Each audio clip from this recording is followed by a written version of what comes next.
They call me the Doctor. I'm the Doctor. I am the Doctor. I'm the Doctor. I'm the Doctor. I'm the Doctor. I'm the Doctor. I'm the Doctor. Greetings, humans, Daleks, Time Lords, and Clockwork Robots. You're listening to Exterminating Doctor Who. This is the show where we take Doctor Who's most popular episodes and debate if they're really as good as their reputations. With your hosts, Aidan and Gula. And me, George Ellis. And in today's episode, we are talking about Girl in the Fireplace. That's what we're talking about.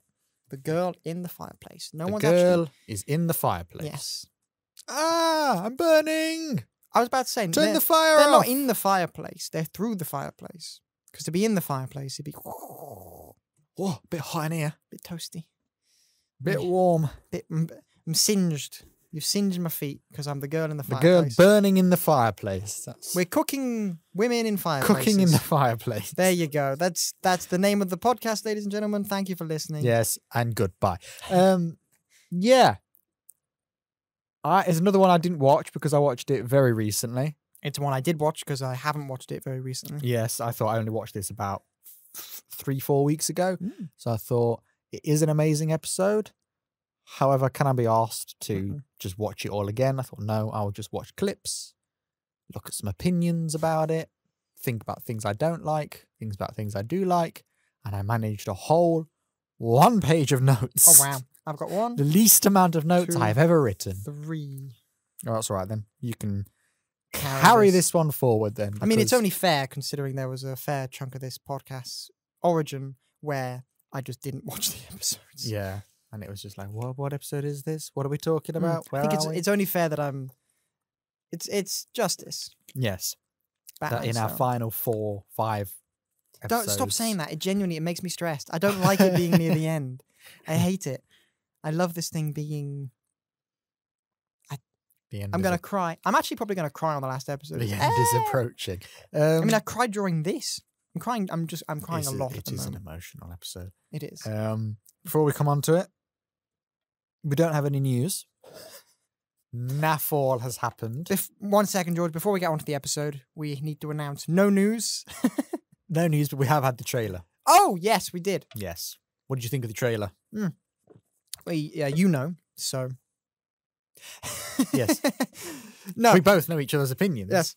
So, So we were thank just- you for... Yeah, we'll just... We know what we think. You can interpret that as you like. No, yeah. I absolutely fucking love the trailer.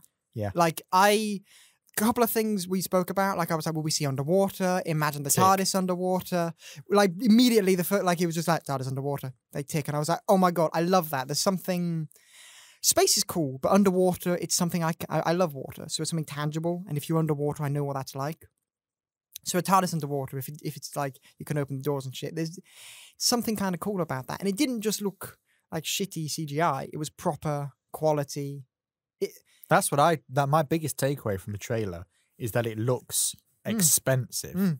It's probably the first time I've ever seen Doctor Who and thought, you're looking like you're playing with Disney level budgets here. It's Like, this looks really huge. nice. It's brilliant. Like the CG is wonderful, and the costumes are great, and the sets are great. And I just can't wait to see how it all plays out. And this episode, it would live or die on the CG in a way, because underwater, the big ships, all that kind of thing. But it's not like they've gone full CG. You can tell they can do it, but like with the Sea Devils, they've decided to make them proper prosthetics. Like, and that's another thing as well. prosthetics, which Like, look great. because I'm finally getting around to Boba Fett at the moment, that kind of Mandalorian-y thing is on my mind a lot. And the first time I saw the Sea Devil, when it was in the teaser trailer, it's a Sea Devil, and it looked dead good. I saw most people, I'd say 90% of people were like, oh my God, this looks incredible. But there's a 10% who were like going, that looks awful. And then I go, people were saying that they don't ever think classic designs translate to new Who's. Like, they think the Zygons look naff, Ice Warriors look naff, that kind of thing. They don't think it ever Yeah, the translates. Daleks look naff, the Cybermen. Yeah. They all look, the Master looks naff. Well, I was about to say the Silurians, but the Silurians had a complete redesign. They look nothing like they do in classic Who's. That one doesn't count. Doesn't count. But I was like going, no, I completely disagree. I was going, I think the prosthetics look like they are straight out of The Mandalorian. And then I just said, do you remember the episode where Bo-Katan showed up? There's all the fish people. Yes. Immediately, I'm with you. I sent a photo of that to this person, and they were like, "Oh no, I'm with you now. That looks like these look like they could be in the same series." And when you just see them in the trailer, there's a shot. There's quite a few of them, and they look great. They look like the classic versions, but they look updated and modern. The what do you call it? Like the eyes moving and the mouth moves. What do you call that? That's called a face. No, but in the Sea Devil mask. Animatronics? Animatronics, I guess. Animatronics? I feel like I know what you're going for.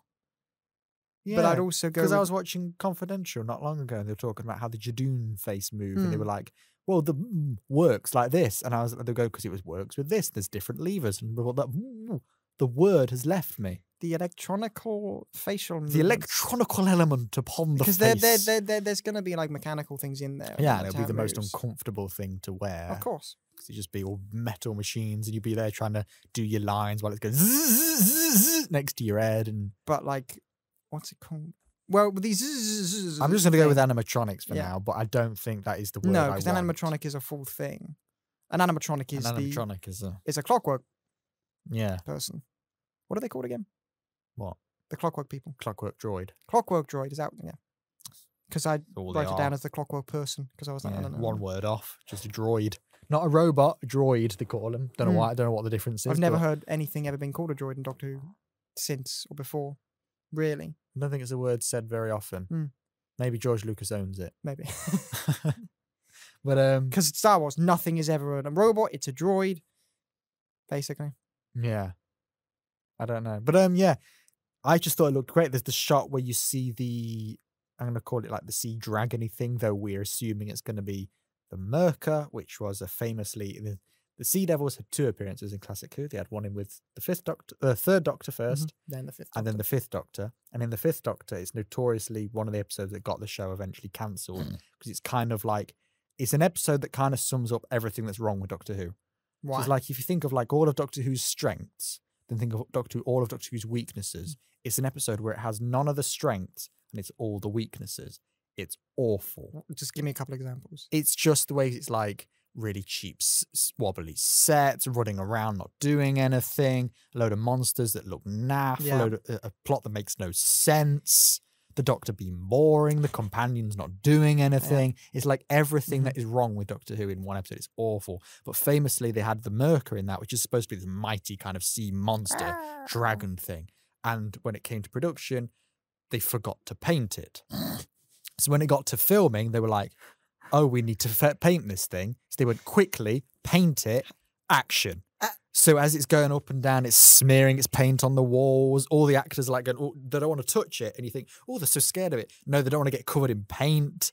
It's like Peter Davison has notoriously been like, what the fuck was that monster? Like, he's just been, everybody's like notoriously.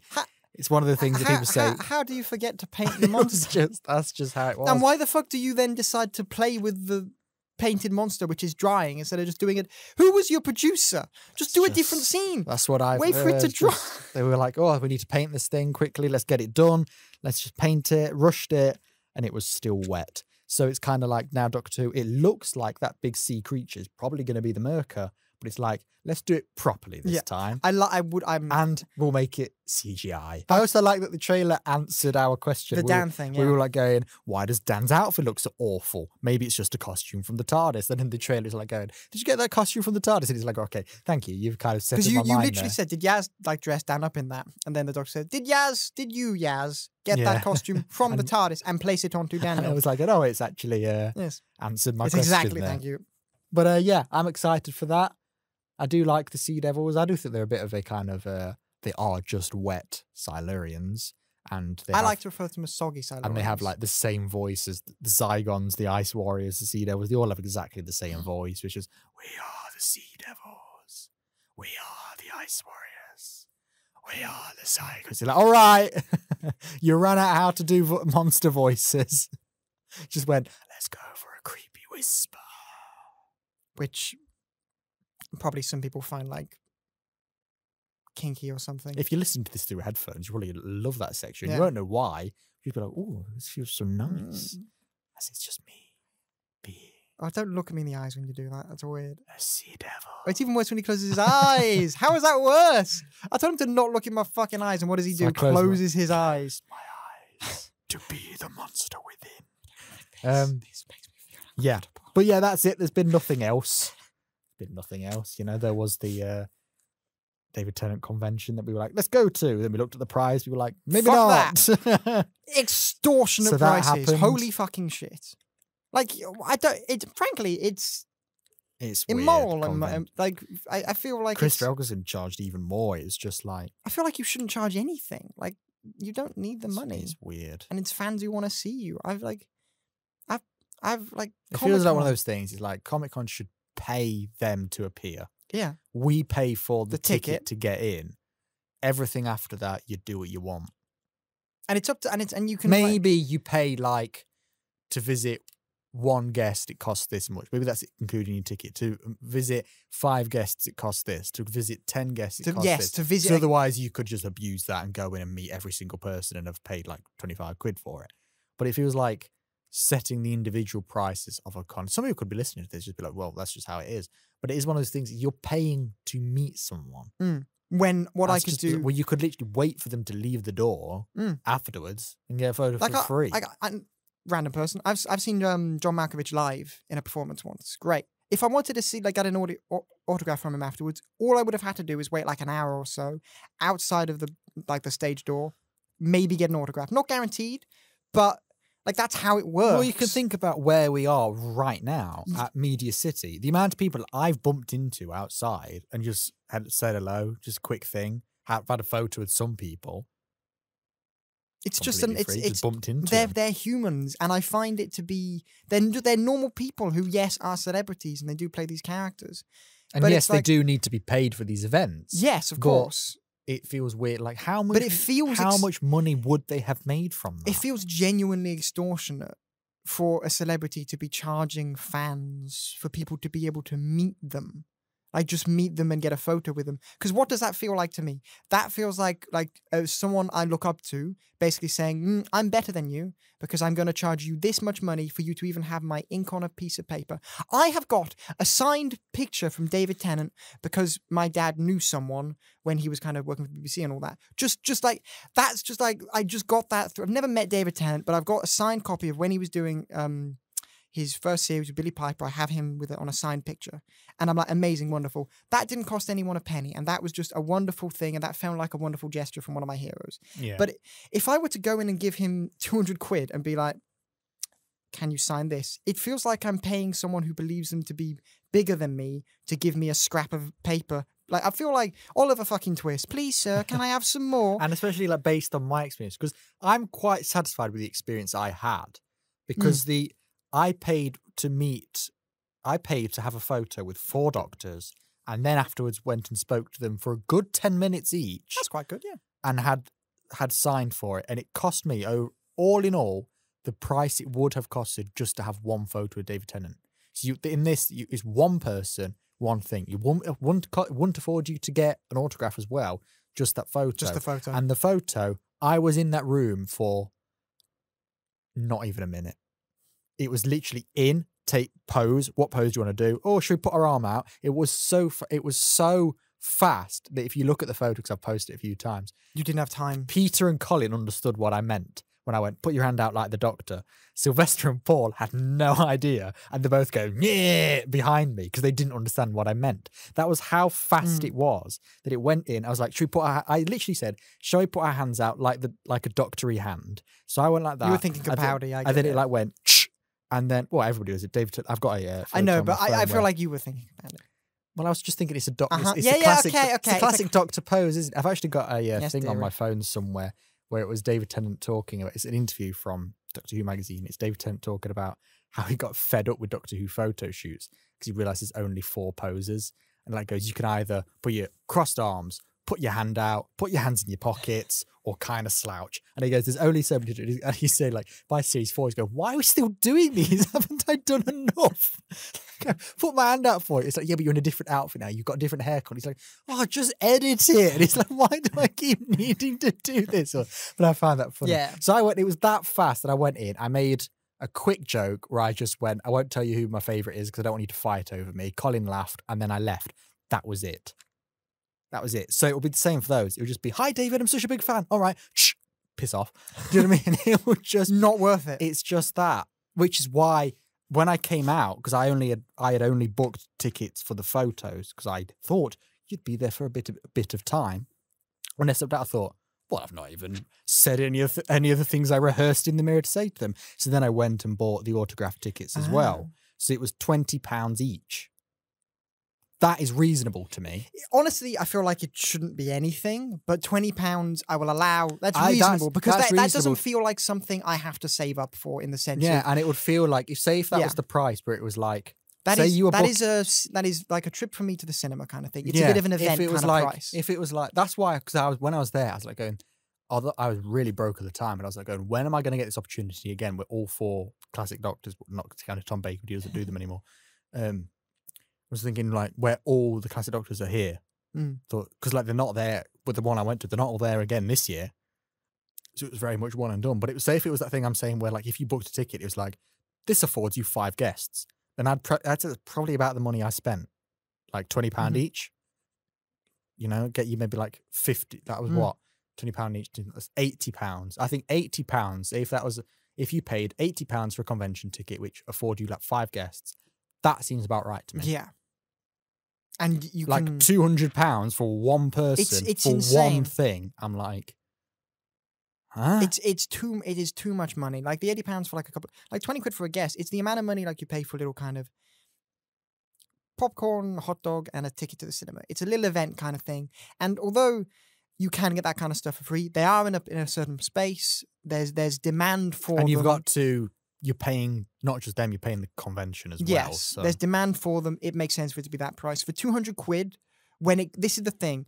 If they were all 200 quid, then someone could maybe like convince me that it's because all of these things cost this much money, so that makes sense. But it doesn't. Because if those 5 Doctors, 20 quid each, the reason Tennant is charging 10 times that much is because he believes himself to be worth 10 times that much. Agent does. It's just but it's that kind of thing.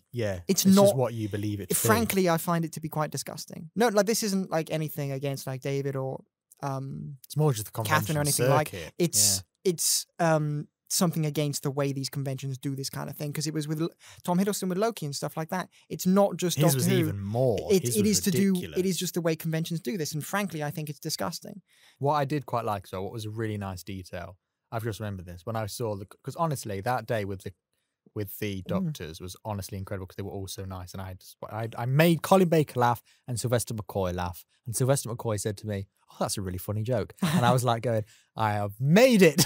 But it was really nice. Is when you go up to the desk, you're supposed to hand them the ticket to say, "I have paid for you to give me an autograph." Look around at a lot of the other actors; they were like. You know, they'd check the person because they always sat there and they've got a person sat with them. They'd be checking. Let's see that. All 4 Doctors I went up to never checked my ticket. So as far as they were concerned, I hadn't paid for an autograph. That's fascinating. And they were just like, yeah, come up, speak to me. I talked to Paul McGann.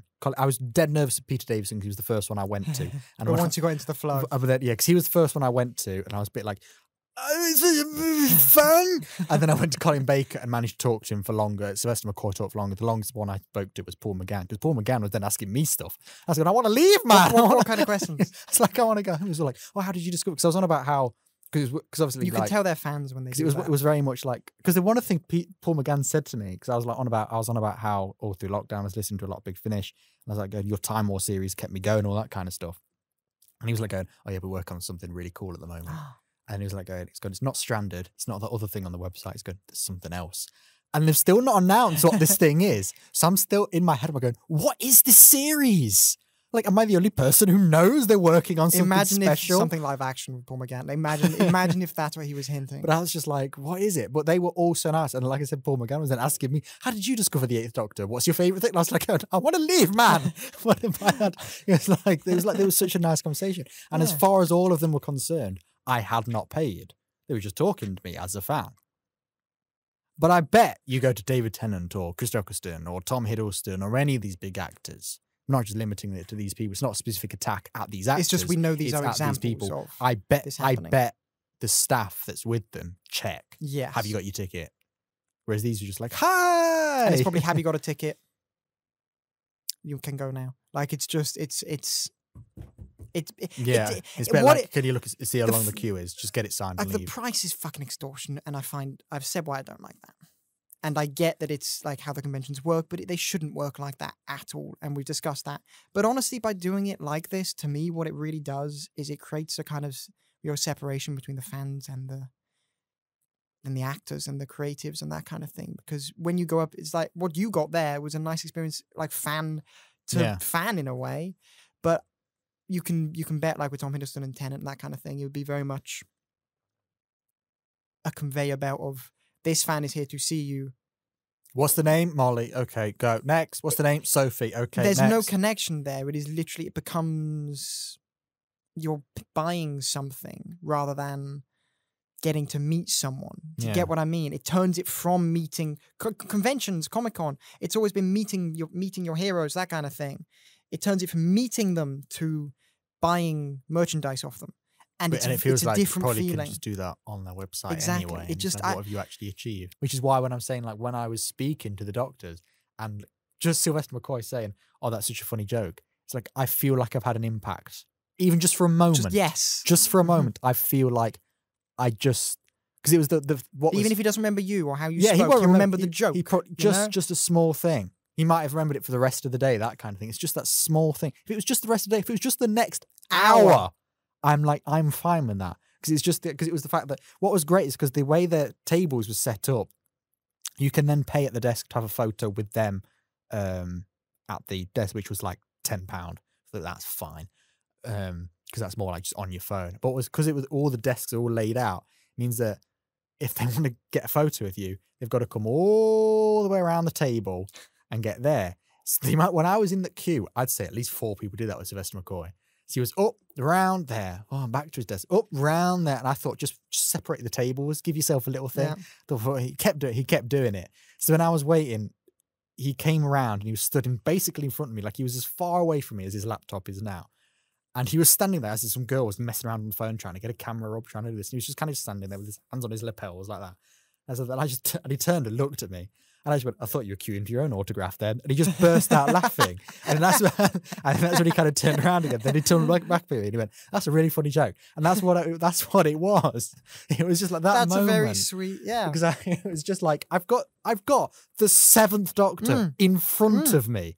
I've got to say something. So I thought, well, I've got to make a joke, haven't I? What do I say? Yeah. It wasn't going to be, you're actually really small in real life. I can't say that. So I just thought, I'll just say this thing. And it was just nice. General 7th Doctor, you're shorter than I expected. It was just like, it was nice. I feel like I had an impact on his life for 10 minutes. Yes. And basically the point is, that's a personal moment. The thing I got with Kevin Conroy, it's a personal moment. And the price-wise, they are proportionate to what you're getting. Because I've paid, but I've got something out of it. Whereas if you go to Tom Hiddleston, you have to pay £300 for a photo. That's not an exaggeration. That is how much it is. £300, if not actually more. And then £300 for an autograph as well. And I bet it is this massive queue where you have to, because when I saw it, the longest queue there on that day when I was there was Paul McGann, and I still had a 10-minute conversation with him. Tom Hiddleston will be a massive queue, even longer than that. And I bet it is just, what's the name? Jack. Yeah, okay, bye. And they don't have a story now. Like, I met Tom Hiddleston. Oh, really? What was he like? I don't know. I didn't really speak to him. Honestly, that's the main thing. They don't have a story to tell. You know what I mean? It's a story, and it's just... Oh, God, this is a commentary on why conventions, it's just charging too much. And to me, what is happening with conventions is it's charging too much for something that you can pay less and get a very different and better experience with these heroes than if you would go to these conventions. And what's happening is these conventions are basically becoming, in this sense at least, it's separating fans and the artists in a way, and I find that quite depressing, honestly. All right, that's enough on conventions. The thing we are actually here for today is the Girl in the Fireplace, as we said at the start, or for us 40 minutes ago. But if you're watching the video, you will notice that a person has just appeared. If you're listening on audio, you're like going, are they seeing things? There is nobody here. I want you to now edit Jake out. So we are just crazy. It's not there. So can the ethereal voice say hello? Hello. There it is. You've never heard that voice on the podcast before, have you? That is every single episode for quite a while now.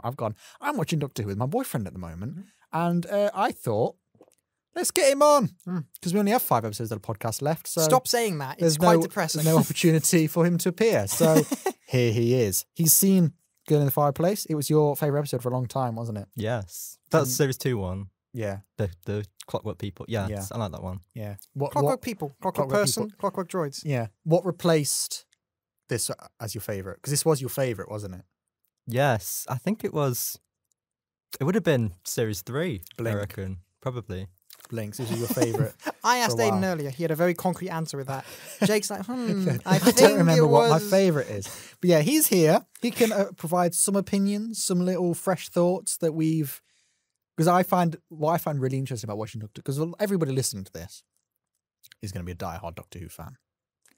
Unless you're not. And then, I mean, thank you for being fans of us. Maybe those Dutch people that listen are like, what is Doctor Who? But maybe... What's that accent? I mean, yeah, he tries. It wasn't supposed to be an accent. It was just, what is Doctor Who? But I find it fascinating watching it now. And Jake would go, oh, this character's great. And I'd be like, are they? Or it's like, this episode is great. This episode is awful. And I'd be like, you know what? Yeah, it's actually not brilliant. Like, it's nice watching it with a fresh perspective. It forces you to take away any sort of nostalgia. Because I know what my opinions are. I know what your opinions are. I know what the general public's opinions are. But I kind of like I've been interrogated. When did you find these out? But it's like kind of just if I'm watching this for the first time, because I would not have the first time opinion on this episode for 16 years. So it's like I don't remember what my first opinion would have been, and I'd also would have been 5 when it was on. So my opinion now would vary baby Aidan. If I had seen it. Little baby Aidan. Oh God. Yeah, edit that out. We hope. Oh, my throat, that did. I'm not doing that one again. Little baby Aidan. So yeah, where shall we start? We can start with Jake introducing himself, because we usually do that. I mean, we can do. You can say your favourite characters, your favourite things. Your introduction, your favourite Doctor. Who are you? To Doctor Who. Oh. Where were you born? No, just who are you? Your favourite Doctor. And kind of just what introduced you to Doctor Who. Quite a hard question when we're only I'm quite limited with my choices. Exactly, yes. 4 series in. But yeah, we can still do it. Go on, give us some stuff about yourself. Okay, so I'm Jake. Hello. My favourite Doctor, out of the 2 I've seen, would be David Tennant. He didn't overtake immediately though, did he? No, it took about halfway through series 2, I think. Yeah. That was when. There was still a while you were going, I still prefer Eccleston. He still feels like more like the Doctor to me. And then I think it was actually by series 2 finale, I think, was when you were like, oh no, David Tennant's my favourite now. Probably. You probably remember it more than I do. Yeah, I do. Jake, introduce yourself. Well, Jake likes these kind of things. Well, actually, Jake, you've actually said this to me, so... Carry on. Oh, what else do I say? Favourite episode. Best. What is your favourite episode? What do you think is the best episode? What is your least favourite episode? What do you think is the worst episode? At point of recording, we have just watched Partners in Crime. So that's where we're up to. Okay, my favourite episode, and probably the best one, would be Blink. I really like that one. Other than that, my favourite will be The End of the World. I really like that one. Don't know why, but you just do. Cassandra. That's probably the only reason why, and it's very camp. Camp and silly. My favourite character, obviously Jackie. There's just like no competition there. Unless we pick doctors or companions. He's like, Jackie. Yeah, it's Jackie. Jackie forever. I don't think anyone will overtake her. I think she'll remain my favourite through the entire series. We've mentioned previously on this podcast that we play the TARDIS Flight Roblox game. Oh, and God. would you like to share with the world what you've changed your username to? What have you done, Jake? No, come Why on, are you Jake. exposing me like Jake, this? come on, Mark. What is your Come I on. thought this would be a nice little chat, and you're No, here this exposing is an me. interrogation. What did you change your name to? I don't know this. Okay, so my new username is Jakey Tyler. Jakey Tyler. I hate you so much. It's so funny. That's how much of an impact Jackie has had on his life. His username is now Jakey Tyler. Jake, you maniac! What the fuck? Half the photos in my camera are of Jackie Tyler. Every time I'm like late or waiting for something, he like, if I'm late or if he's waiting for something, he sends me a picture of Jackie looking at a watch. If he's doing these, he's got all these reaction memes now. Oh my Brilliant. god! Speaking of God, just to mention conventions again, I can imagine you going to a convention and being like, and they can be offering Tenon. Oh, if All Camille of the Cadore doctors. was there, we are going. Yeah. And it's absolutely. Jackie Tyler, and you ignore everyone else, and you're just there for Walk past like it's every single doctor is there. Walk past them all and go straight. Don't care to- about them. Jackie straight Tyler. to Jackie. She should be the next Doctor. Oh my dream! God, that actually hurts my cheeks. Fucking hell! Oh, it was just Oh. genius. That was. Yeah. What would you say is your least favorite and worst episode? Then I think they're probably going to be the same. Probably 42. Yeah. I was about And to that's say probably the 42. worst. But Yeah. also, after listening to your episode of the Dalek in Manhattan, Has Is that that one what it's fallen called? as well? I, Yeah. I realised I really didn't like that episode either. Mostly because of Penis Man. I can't remember his actual name. But I just, Dalek Sec. A lot of just the sight what'll of him. happen is you'll experience what I experienced with Aidan on the podcast, which is you'll have a like maybe some positive ideas about an episode, and then by the end of it, you'll drop your mark down by like a point Yeah. every Or time. the opposite way around. You're really negative. You end up going up. Yeah, the podcast. It really allows you to discover your true opinions. I find. Well, even then it doesn't, because when I was, because obviously I listened to them to check they're safe for him to listen to. Because if there's some that has loads of spoilers, I'm like, you can't listen to that because it's going to ruin it later on. So I have to listen to us again. How do you feel? You're having to have it like parental child proof first. It has to go through a filter through. I have to listen to it. Like I've already recorded this, edited it, released it, and I've got to listen to it again. But At least now with the new episodes, you can just do a tick. It should be like a little box at the bottom. Tick for Jake's safety. yeah, that's Safe true. for Jake, which Yeah. means like if anyone's new to Doctor Who, they can watch the episode if they've. We could do that. Actually. Make a playlist for it Yeah. and just be like safe for listening, that kind of thing. Safe But for Jake. yeah, it was as I was Just a little smile. as I was listening to it, I was like that Adolix in Manhattan episode. I was kind of thinking, I don't agree with myself anymore, because having watched it again, I was like, this isn't great. I'm kind of 50-50. I don't know if I like it or not anymore. After we did the podcast, but like, no, I like this. After watching it again, I'm like, I'm not sure if I do. Because I can tell, because it's funny, because sometimes we can watch episodes and I'll be quite enjoying it, but then I look at Jake and he looks bored out of his mind. And then at that moment I go, this isn't very good, is it? Oh, look at that! And he's just like, oh, Oh, God. maybe it's not. Like we tried to watch a couple of episodes of Torchwood and you were just like, what is this? And I was like, this isn't actually great, is it? Have you given up on Torchwood? Well, we watched, I wanted to watch some key ones before Jack came back in Utopia. Jack came back. Yeah. So we watched a couple, and then we were going to watch the 3 episodes that Martha is in. We watched the first one, and it bored me so much, and I was like, "Should we not bother with the other 2?" Oh And my we were God. like, "Never mind." Weird. You're telling me Torchwood. Darude Sandstorm didn't sell the episode?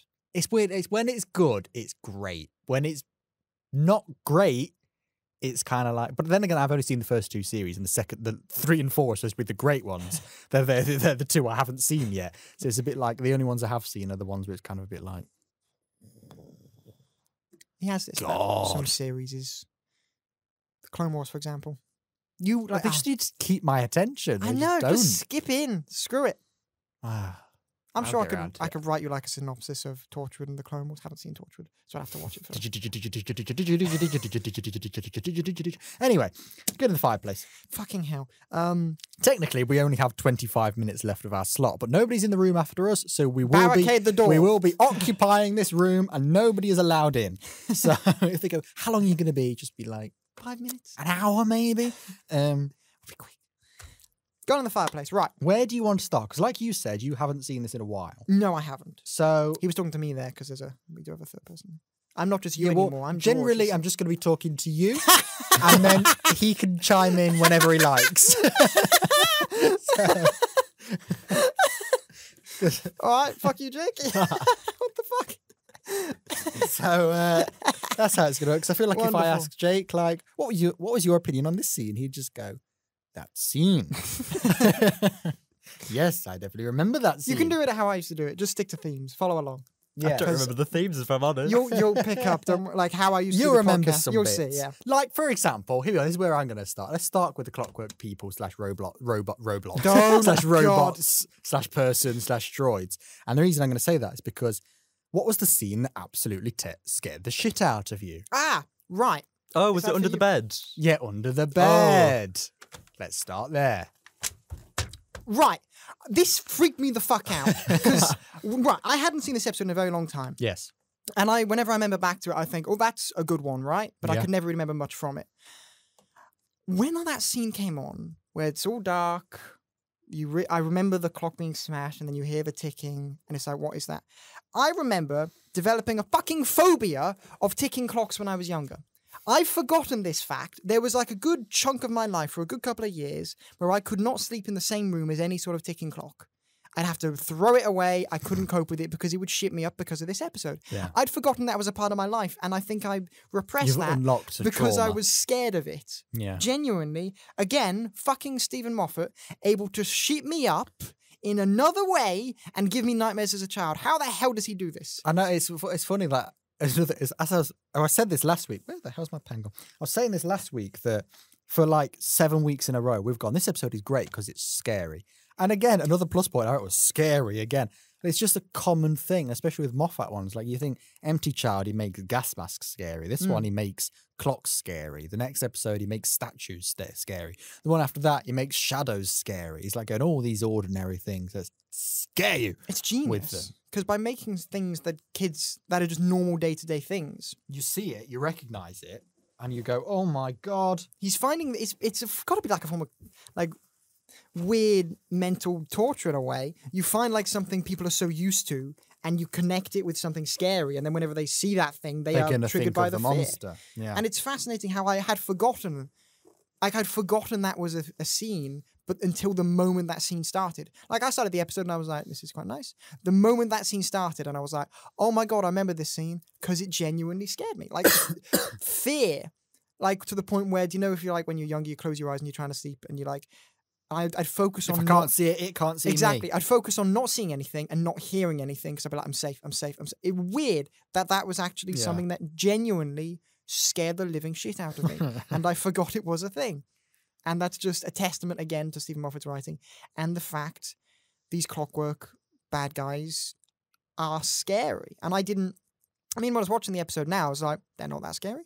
They're not that scary, honestly. The faces are creepy, though. They I are, do yeah. find No, the they face are really creepy. They are creepy, but they're not the most terrifying monsters I've ever seen. Because I think you find out. I think Too they're much. quite fun.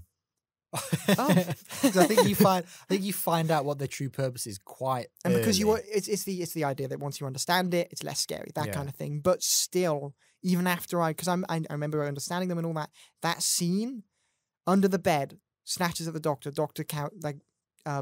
retreats a bit. It's just standing there, brilliant, like just really, really good, really scary, and just scariest scene. And although you understand them more and they get less scary because of that introduction to them, you find them scary from then on out, and you find clocks scary in real life when you're a kid. For me, at least. Yeah. The only negative. Digital all the way. The only negative. I'm going to say I have one negative about the Clockwork Robots. And it's quite similarly when we did Silence in the Library, and we realised that it had a lot of similarities to previous Moffat episodes. The monster here is very similar to one series earlier, the nanogenes. They're monsters, technically, but they're not actually got a malicious intent. Both their intent is just to repair. It's just how they were programmed. It's just their programming goes, we must repair, and it leads to downfall. So it's kind of like one was a little thing that kind of repaired people. This is a thing that repairs spaceships. Very similar. And then you think about, he's in this room, you hear the ticking, he's like, oh, everything's normal. Hold on, the clock's broken, so what is that? Same scene as when they're in the empty child's room, and they're talking, and then going, well, if the tapes run out, then whose is that voice? They turn around, and he's there. It's the same scene. Similar. It's similar. I get like definitely very like extremely similar where you could say it's the same, but I feel like they are done differently. You know what I mean? So they still do land, and I think it's the idea that if they were exactly the same, would it land exactly the same? Probably not. No. But because they're done similarly enough, it does feel a little bit like you're rehashing your old ideas here, but you're changing it enough so it lands in a different way. So I although a negative point doing that because it's not completely fresh, so it does feel like a bit of a cheat. The scene is still effective, and I love it. Exactly. Yeah. So And it scared the life out of him, so... how did you feel about it, Jake? I should expect it. He was probably like, oh, you didn't warn me this show would be scary. I think that's the only thing that's made me jump throughout the entire show. Probably. I can't think of another time I jumped. No, but you've also have still been scared. But that's true. There's been some other scenes you've gone, this is actually scary. Then the Weeping Angel was one of them, because he was like going, how is this allowed on at 7 o'clock on a Saturday night? It's like, this is so scary. But yeah. You said you had a lot of things to say about Moffat, George. Yes. So what I find interesting about Moffat is the first episode we watched with Jake was obviously the Empty Child one, and you were like, I'm really concerned that I'm not going to like his era because you weren't fussed on the episode, but your opinion has now changed, hasn't it? Yeah, that's the only Moffat episode that I wasn't 100% on board with. Yeah. I guess you could say. Whereas then you get to Blink, which is your favourite one, and there's this one, which was your favourite until Blink happened. So clearly you're a fan of Moffat so far. Yes, You it just was had a just dud. The Empty Child, which was a good episode. It just didn't connect with me Yeah. for some reason. What connected with you then with this one? What was the difference? I think probably because it was a single episode. I tend to. That's not true. No. You're gonna say I don't tend to like the two-parters, but No, that's not always the that's case. not the true. I don't know. What?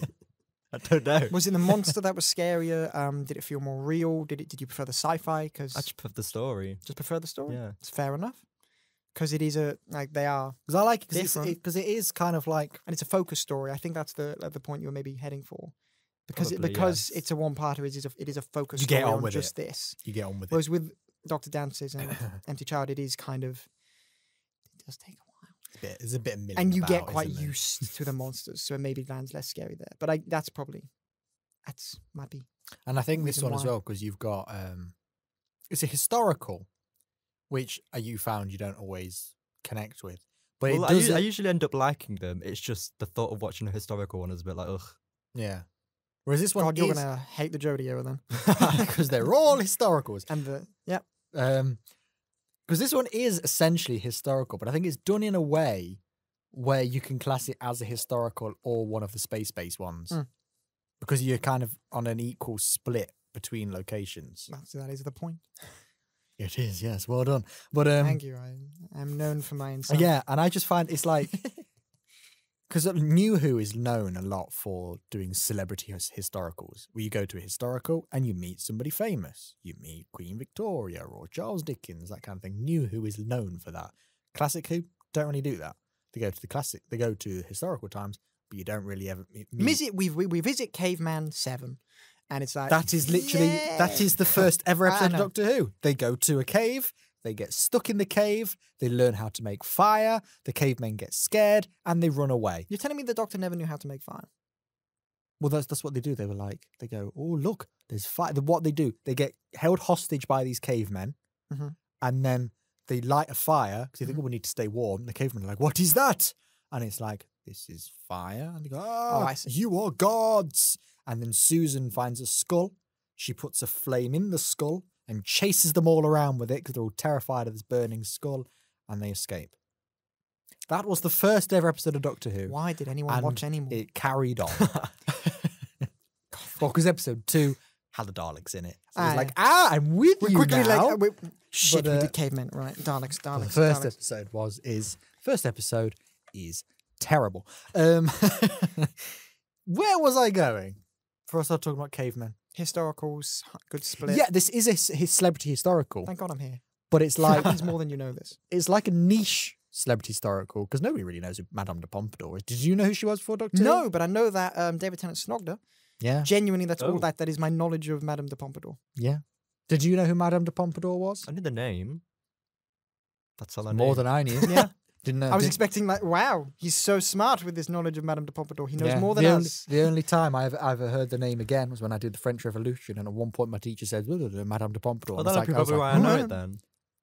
My week of A-level history. It's like me with Assassin's Creed. Like you'd visit historical characters and then you'd do them in history and be like, oh You go, yeah, I they're stabbed a them. real person. Yeah, it's weird. Yeah, so I like that it is a celebrity historical, but it's doing it in a way that is like, but why this celebrity? This is such a niche celebrity. Why are we focusing on her? And I like that all the way through the episode, it's only in the final frame that you reveal why she was even there in the first place. I do like that the Doctor's just like, why Madame de Pompadour? And it's just like, she was compatible. And they just kind of roll Once with you it. know why, it's like, When you know it's why, you're like, obvious. I get it now. But until then, it's just like, okay, let's just roll with it, Mm. I guess. I kind of like just the randomness of that and how you just, and then mild spoiler here, but when the Clockwork people come back yes. and now they're on the SS Marie Antoinette, I like that it's like clearly there is some station somewhere that ships these spaceships out and names them after French aristocrats. Mm. Where is this base? Mm. What are the other ships called? Who is doing this? Do you find How out? random? No. No, No. but it's a nice little kind of, you'll see. It's just nice. Like it's more of a reference than anything. Yeah. But Because it's, yeah. The Clockwork Droids come back and it's on a different ship. That's basically the Doctor is struggling to remember. And he Yeah. goes, Madame de Pompadour, this seems familiar. Why? That's as then, far, then he's that's like, as much as you oh get. yeah, I remember. It'll make sense. It'll make sense in 4 series time. Don't try and think about when that is. Scrub it from your brain. Scrub. Hmm? I did a brain scrub there. Scrub. I like how you weren't watching, so you'll watch the recording and be like, what the fuck is George doing? Anything to say on Madame de Pompadour? I can't spell Madame de Pompadour. That's one thing I've just noticed. Yeah, I here. struggled. Madame de Pompadour. I put Madame D. Exactly. Well, that's what I did. I put Madame De Pompadour, and then I thought, that's not right. Scribbled out, put do. Then I thought, that's not right. Then I put da. And I thought, that's not right Madame either. de Pompadour. Madame De Pompadour. And I thought, that's not right either. So then I went back to do, and I thought, that's got to be correct. And then when I looked at the final shot, the ship is called Madame De Pompadour. Well, I just put Madame de Pompadour. Ruppa-pum-pum. Am I on like musical Oliver Twist brain? What's going on here? I can't even think what the rest of that song No even one is. can. It's the Bing Crosby, David Bowie Christmas song, isn't it? What is the song? The awful video where they sat around the piano. Not a clue. Let's just cut this off now. We don't need to keep going with this, Aidan. No, Ruppa-pum-pum. no, God, no. Little Drummer Boy. Oh my God. That's what it is. But I like her because it's that sense. I like that the way she treats the Doctor. Because I probably like her as a character, Mm-hmm. but you don't really learn a whole lot about her, I find. I think you kind of just go, she's the King's mistress. The She's Queen's quite- okay with it. Yeah. She's supposed to 'Cause be the they're French. sexy romantic character. Though what I wrote was about this episode that I like this episode. I wrote that it's scary, it's sad, it's romantic, and it's funny. And I thought she kind of ticks all of those, which I like about her. Although we She kind of don't know her for long, exemplifies the episode. we do get a hell of a lot of charisma from her, and she is very much like you like her because she's well acted, well written. You don't get to know her for long, but to be fair, we do get like quick bursts of like important moments of her life, childhood. Then we do skip like childhood to 21, then looks the same as 37. We get that, but it's like we do get like good bursts of kind of their life and that kind of thing, and little hints at things. So we see their personality at like key moments. So it's kind of like you do get attached to them because you're seeing like the best moments of them in a way. Yeah, and I you're think, cutting out the fat. and I think really it's like the reason I like her as a character is kind of that thing where she has a good relation with the Doctor, and it's you can see some good things for the Doctor from it. Like we said, well, we've said this before, but how Moffat treats the Doctor as this fairy tale legend. Russell T Davies, it's like, he's very human. He's like one of us. He's like, he could be your friend. Whereas Moffat treats him more as a kind of, he is this legend. He's this man out there, and he graces into your lives, and you may see him, you may not, you may remember him, but he will touch your lives in some way. And she does that here. That, like, Amy was like, I've got an imaginary friend called the Raggedy Man. She was like, I've got an imaginary friend called the Doctor. And it's all that kind of thing where I like those elements of the Doctor, that she's looking, and then when people see him, they go, oh my God, it's you, you're real. That kind of thing. I like that fantasy element about the Doctor, the fairy tale about him. And I like that Renee can provide that. Who's Renee? Madame De Pompadour, that's her real name. Her name is Renee Poisson, isn't it? Which translates to Renee Fish. Yeah. No, but I get exactly what you mean. It's very much you see you see this person talk, like, you get this kind of fantasy side of the Doctor, which is a very Moffat thing, and you see this mystical figure that kind of, like, he does it in the most mystical way, just shows up in your life as this knight in shining armor, in a sense, kicks the door down, beats off the monster, skips away. It's like disappears for years, then comes back and just beats off the monster again. It's like he just loves beating off monsters, frankly. It's like this episode is like some sort of like two sides of a coin kind of an episode, because you get the historical and you get a space base, and then you get the Doctor and Renee, and then you get the Doctor and Rose. And I like the way that they both treat him in these different ways, because I've just remembered that while she's treating him, he's this fairy tale, he's this legend, he's amazing, that kind of thing. I love the line where, because Rose has really grown on me watching it again with you.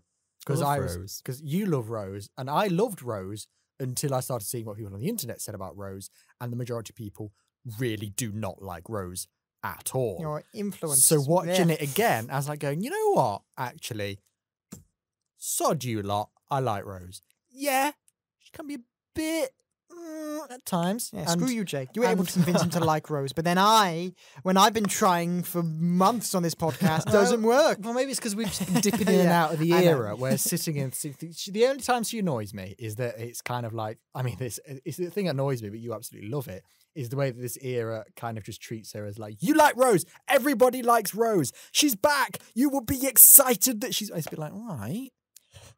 What if I don't like Rose? But it's all like, Rose is our saviour. And it's kind of like all through series 3. Like, we find it dead funny how the Doctor mentions Rose every episode. He's going, oh, Rose would know. Rose. And look, Martha's face is always like, shut the fuck up, man.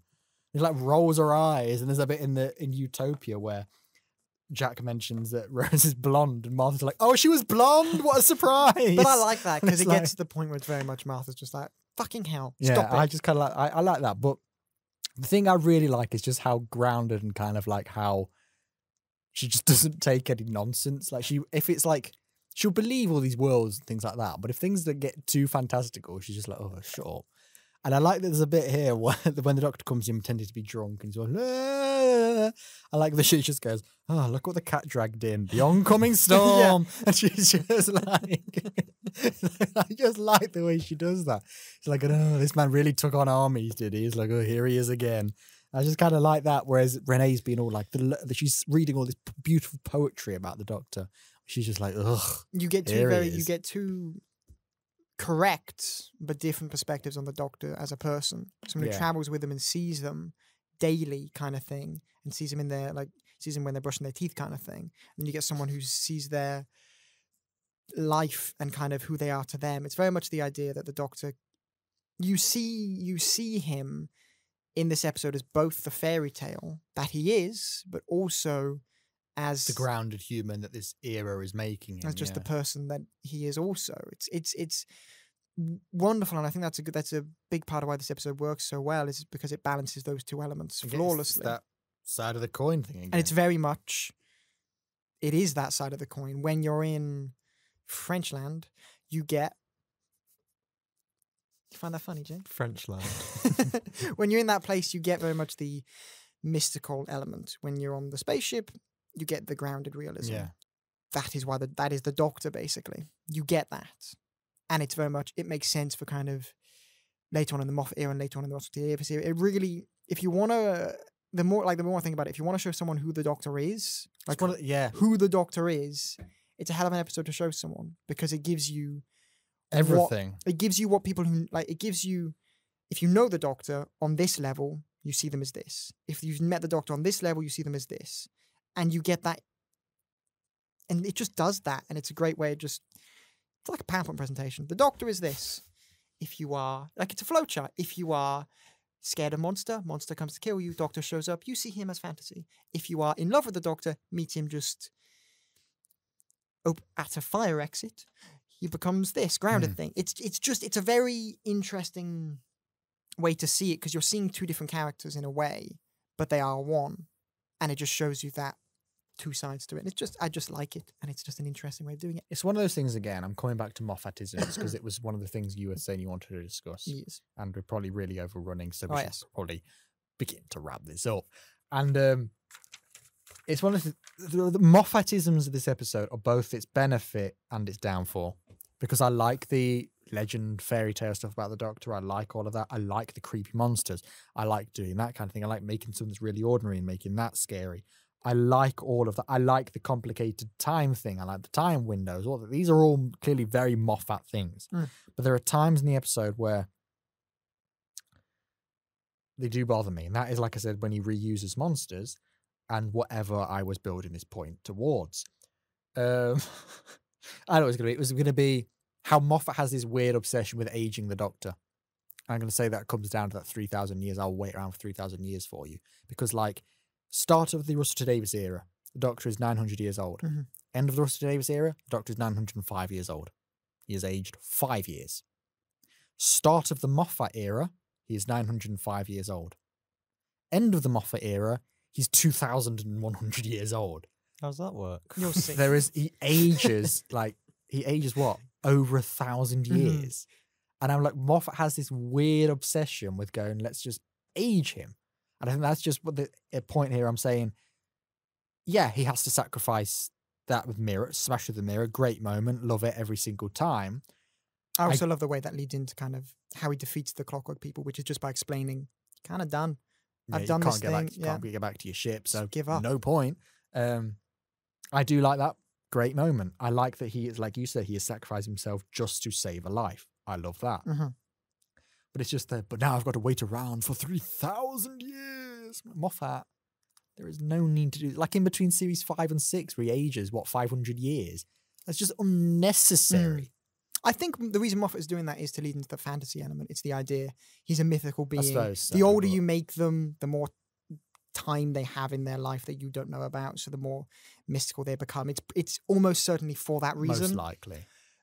But it is a bit, why does this version of the Doctor get this much time and this one gets this little time? And like, you're jumping these time, like you've got all these gaps in time. It's like, yeah, but now, like, what happened in there? Why didn't they do anything in 500 years? Why does this Doctor only get it feels weird. It's just what I think we've discussed before about, if you actually think about how long each Doctor has lived, David Tennant is the shortest running Doctor. Of all the Doctor's lives, he was only the 10th Doctor for 5 years. It's so weird. He's the 11th Doctor for about 1,000 years, but for 10th Doctor, just 5 years. Honestly, it's freaky that. But also makes sense because we can put him to perspective like that in our brains. Makes sense. We can comprehend 5 years. Russell T Davies era, like it all fits into that being the realism side. But it's also that very much does just explain kind of Moffat and Russell T Davies in a way. Yeah, but it's we also can comprehend that, but not that. It's also it might not be his age anyway, because in the 6th Doctor era, he says, "I'm 900 years old," and you're not telling me it's been 1 year in between the 6th and the 9th. It really Doctor. just bashes out time. So he clearly just gets to a point and he goes, "What's my age again?" That's a Blink-182 song, isn't it? He goes, "What's my age again?" And then just sings, "What's my age again?" And then just Tennant singing that. For any other things you want to say? What I will say, I feel like I've been quite negative towards the episode, but I do really like it. I'm going to give my rating now. It's a 9 out of 10 episode for me. But it's like, They're just, I do like, here we are. Here's a negative with a positive. Negative, Rose and Mickey are slightly sidelined. Don't really have a whole lot to do. But it is the beginning of Mickey's kind of redemption thing, where he's gone from being the useless idiot to the capable preacher fighter by the end of series 2. Yes. And I like that element. I like that here he is kind of just like, it looks so realistic at the start of the episode, but by the end he's actually quite capable and has the gun and he's kind of with it. I really like the moment and the really sad ending. I feel like we've not talked about that. That's what I wanted to. There are just two things I want to. The really sad ending, just from Mickey's perspective, I really like that Mickey kind of just understands what the Doctor's going through because he's had Rose just up and out his life like 3 times. Yeah. So when the Doctor just has this woman suddenly up and out his life and it's just so unexpected, there's the bit in the TARDIS where Mickey goes, "Come on, Rose, let's go," and he kind of understands what the Doctor's going through and knows he needs to be alone. It shows Mickey is more about him other than just being The idiot. the dog in the car. Mickey the idiot, as the Ninth Doctor literally calls him. Poor Mickey. Or Ricky the idiot. No, but it's very much, yeah, I get you. It gives us a bit more to Mickey there. And also, I do like how Rose's go-to, no, I don't really like this, but it's like, it's in her go-to with when Madame De Pompadour is sad is, "Are you okay?" And then when the Doctor's sad, "Are you all right?" I'm like, what do they look like? Do they look like, "Are you okay?" And they're just crying. How are you feeling? I'm like, you've got options here, Rose. A hug, anything. Like the "Are you okay?" doesn't help much. But what I do like though is when Rose says that the second time to the Doctor, "Are you all right?" And he says, "I'm always all right." I fucking burst out crying when he said that. Genuinely, just like you're weeping. Like, because I was like quite emotional because that, right. The whole ending, fucking sad. Like really sad. With Madame de Pompadour being, you think she's leaving, and it's like, okay, well, everyone's sad. Can the Doctor not just catch up? And then it's like, shame she died. And then the dude looking out the window says, "Shame she died at 43. And you're like, what? And then just in the cart with the coffin, you're like, oh, she's kicked the bucket. And then the letter, and the Doctor pockets the letter, and then the other guy says, "Quite right." And it's just, it has this kind of somber atmosphere to it from the moment he goes back up until the end of the episode. It's very much this, she's gone, and it really puts into perspective. Moffat is really good at this, actually, like putting into perspective how old the Doctor is. He likes to age him up and he likes his fantasy, but he's really good at putting into perspective he is this different being who can't quite, it's not like the puzzle pieces never really quite fit really with his relationships and friendships with humans. And it just kind of shows you like, yeah, he'll outlive them and there'll be something that goes wrong, and it just is really sad that. And it is the idea that the Doctor loses someone else. He saves them and they get a great life, but he still loses them. And I just find that really, really quite sad. And then when Rose says, "Are you all right?" And then he says, "I'm always all right." And I'm just there like, because I was quite emotional, and I'm there like, genuinely tears straight away. Like just, no, he's not. And it's just like, he's not okay. And I'm just crying because it's a really fucking, because it's relatable in a way, because it's like that idea that he's saying that, and it's like, he's really fucking not. He's not okay. He's not doing well. And he's never really like, "I'm always okay," translates to, "I'm never really doing quite well." And it's incredibly just beautiful, that line. And I just find it very, very good.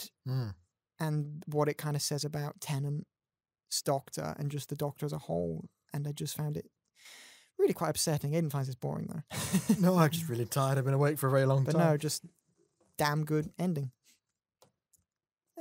Absolutely. Yes. It is. I feel like I've been negative towards it, but I do actually really, really enjoy this episode. There are so many moments I really like. I like that it is really scary. I really like that it is really romantic. I do like those elements. It's one of those, I've said it before, how Moffat can do really good poetic writing, whereas I think whether or not his stories are better than Russell T Davies, I'd say, who's like kind of the better writer in a sense of how they use words, I do think it is Moffat.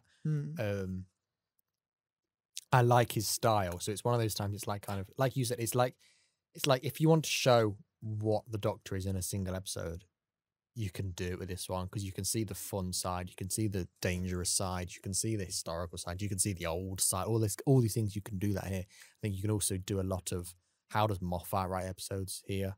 You can see, like I said, the complicated time thing. Why? What do you mean it's the 1700s with whatever it would be in 3,000 years. I can't be asked to work that out. That That'd be kind the of thing. 4,700s in 3,000 years in the future. If it's a 1700s, add No. 4 to the 1. Yes. No, 3 to the 1, and then you get a 4. Well, was it 3,000 years from then or 3,000 years from us? It just said 3,000. That's where my complication. Anyway, Jake, help me here. anyway, I tried to give him an answer, um, and he wouldn't take it. and yeah, I do think it's really strong. It's like I said, it's scary, it's sad, it's romantic, and it's funny, and it's everything Doctor Who should be, and it's an extremely strong episode. What I really like about series 2 of our podcast here is that all 4 pre-Moffat episodes Are in it. we have done in Says a series lot 2. about the Moffat era. All of them. Where were the We've actually- Chibnall episodes? Which series did we do those ones in? Which of those in series 1? Where we And you think about, discuss like- shit episodes. And even we've not done that many Russell T Davies episodes in series 2. We've done some, Mm. no, not a whole lot, but we've done all of Moffat's pre-Moffat ones, and I think that really shows something. It does. I prefer Russell Davies as a writer. Does Russell T Davies create the like? Does he have more consistent in terms of consistent quality? But the thing is with Moffat, like with these ones beforehand, they really like. It's just It's interesting. almost, yeah. I feel like one is a better writer and the other is a better Doctor Who writer, but I don't know which is which. If I have to say it like that. Yeah, I think they're both great, and it's just very much. They're both great, and which one do I prefer? Like it's hard to like I can't like which one's. I'm leaning towards saying Moffat's the better Doctor Who writer, but Russell T Davies is the better writer. Yes, That's what I'm leaning towards. because I think Moffat can write the Doctor and that world very well, But then whereas it's like, Russell is incredible at kind of making it real. But then the Do you get what I The mean? Russell T Davies era was more successful. Yes, But then is that because people liked, oh, this is such a great interpretation of Doctor Who, or this is just great TV? did people just drop off like I did because they just got a bit bored of it eventually, or Yeah. maybe got. I don't know. It's just it's interesting. But the thing is, I do think they're both great, and I do think Russell T Davies. They're both 10 out of 10 incredible. That's but the thing. So Russell T Davies coming, like I'm just thinking in terms of him coming back. Why is him coming back so great? And it is because we know what he can do in terms of creating a world of Doctor Who. Because it is just this big chunk of kind of quality television. A couple of duds in there, but do the duds come from Russell T Davies? Maybe a couple, but really that's really not how it worked. You get kind of this consistent quality throughout with kind of episodes which are like 7 out of 10s upwards, that kind of thing constantly, like consistently. Whereas with the Moffat era, maybe you'd get like 6 out of 10s and then a couple of like 9 out of 10s every so often. Do you get what I mean? So I'm just thinking in terms of kind of a consistent feel, I think Russell T Davies is good at that. Like across Eccleston and Tennant, it's a very consistent feel. You don't feel like you've changed anything other than the Doctor. Whereas probably each series, I'd say definitely Smith and Capaldi have very different feels in both eras. Exactly. But also I'd say every series feels different. That's what I'm thinking here. Series 5 is not the same vibe as Series 6, and that is definitely not the same vibe as Series 7, which is definitely not the vibe of Series 8, 9, or 10. They're both brilliant writers, but I just think what Russell does differently, I'll say, is creates this kind of bubble that is just all contained. It makes sense, like and that would make sense for an audience to like it because you're not being they can follow it. changed. As well. It's not being changed every series, which is maybe part of the reason why I dropped off. Definitely, probably, almost certainly. I'd say it's like episode 1, Rose, is point A. End of Time is point B. Yeah. Whereas with Moffat, you kind of go A, X, Z, You'd get F, chapters, G, yeah. B, C, D, and then you go off to M, then P, and it's like, whoa. He's still learning his alphabet. Yeah. I realised I said Z before, but that should have been the last one. Yeah. I'm going to say that about does it. I don't know if you had any notes we didn't discuss, but because I only had one page, I've done all of mine. Yeah, but it's like it all fits together. It all merges, and we've said the main points, and just a really good episode. What would you give it out of 10? 9, probably. I've said 9. What would you give it? 8 or 9. 8 or 9? I think it's consistently high. It's not perfect. It's not perfect by any stretch of the imagination, but it is incredible. And the things it does right are the Doctor's character exploring it, and it so does it right. so well. Yeah. It elevates any small negatives. So I just think it's very good, and it's another testament to. I say this a lot. Testament to Moffat's writing. Like, I'm discovering how much of Doctor Who is kind of like, as we've said, I know a huge part of it is Russell Davies, and I'm so thankful for him and what we're getting from him coming up, which is so exciting. Yeah. But this podcast, like especially series 2, is kind of just saying Moffat's better than you probably thought he was. Like, to me, and it's like, yeah, makes sense. Yeah, I'd say that about wraps it up. Yeah. Has Jake got any final thoughts? Yeah. You got any opinions you want to say about this episode or Moffat, your opinion on Moffat so far? Please don't say no. I'm encouraging you to talk right now. Begging you, yes. Thoughts on Moffat? Moffat or this episode? Or both? Because you've seen 3 Moffat episodes. I think every episode we've watched has got better. Like with the, what was the first one? Doctor Child. That's Emperor's it. Child, yeah. I enjoyed it. I thought it was good. I can see why people really like it, but it didn't blow me away. But every time I can understand more and more why he was chosen as the showrunner. Yeah. Can you understand why Chibnall was chosen as showrunner? Well, no, because the ones we've watched have been absolute shit. Yeah. Do you think... Sorry, Jake, do you think that's because you're understanding how Moffat writes the Doctor more? Because he does, as we've said, he writes him as more of this legend way kind of thing. I guess. I just think the episodes have got better. Just in terms of quality? Yeah. Yeah. So that's interesting. So are you excited for the one that's in this series? Yeah. Well, I'm excited for everything in this series. Because episode 1 blew you away so much. Yeah, I think that's what's really curious. Because the reason I've really got you on, because you've said barely a word, but the reason I've got you on is because on our Twitter I do the thread where as we watch it I kind of do some of your opinions. The reason I do that thread isn't for likes, because nobody ever likes them except you and Daniel. But there is, and Will. It's always Will. He's always there with a comment to say. But the reason I like doing this is because I think it's fascinating. Some of the opinions you have, because it is very much, it's almost like a travel back in time. Ooh, Doctor Who. Because it's like, this is what Doctor Who fans think of this. Then you come in with a completely different opinion, and I go, oh, maybe it's actually not that after all. Or even just seeing some moments again for the first time. Like, how many times do you reckon you've rewatched Rose appearing in Partners in Crime? So many times. Put a number on it. How many times do you reckon? Probably like 15 times. Wow. I just keep watching it. I was making like 5. What the fuck, Jake?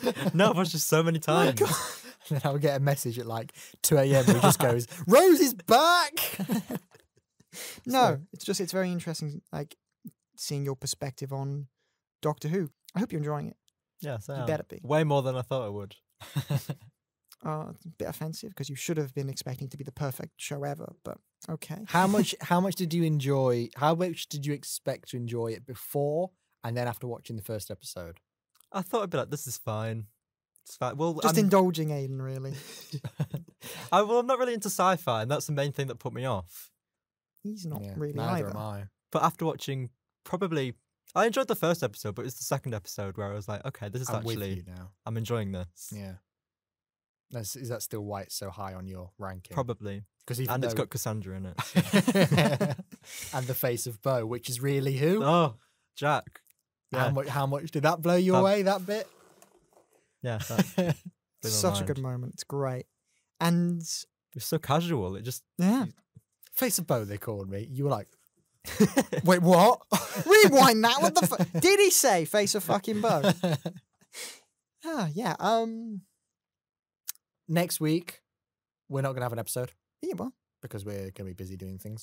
Oh, yeah. I'm going to be recording an audio drama. You're going to be filming a film. We do not have time to be messing around with this nonsense. Yeah, there might be a little hiatus because I'm going to be filming until the end of the month, really.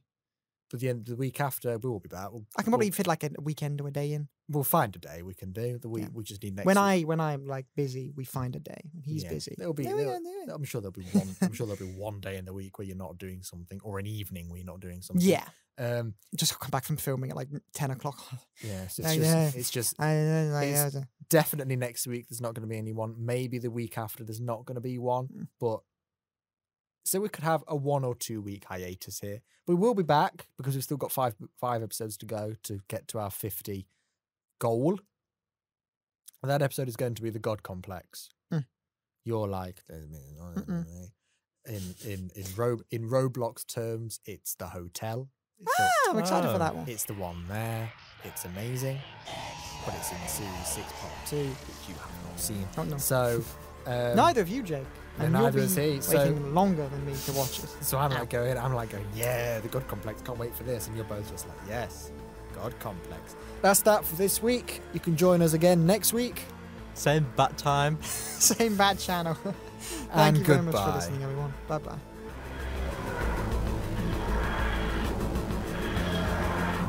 When I say same... I'll go join us next week. He can do bat time. You can do bat channel. Okay, let's ready? see. Fuck us up. Go, What? just go. Join us next week. What am I doing? You've just Oh. Gotta say same bat time. same what time? Bat time. Time. Same bat Like a bat. time. Like, yes, Bat- Batman. Why bat? It's an old joke. Right, I'm gonna do that. Okay. We'll do that one. Bat time. Wait, after I've said it. Do I say time though? Yes! Time. Okay. Yes. So that's that for this week. Join us next week. Oh, Graham, you said you were going first. I did go first.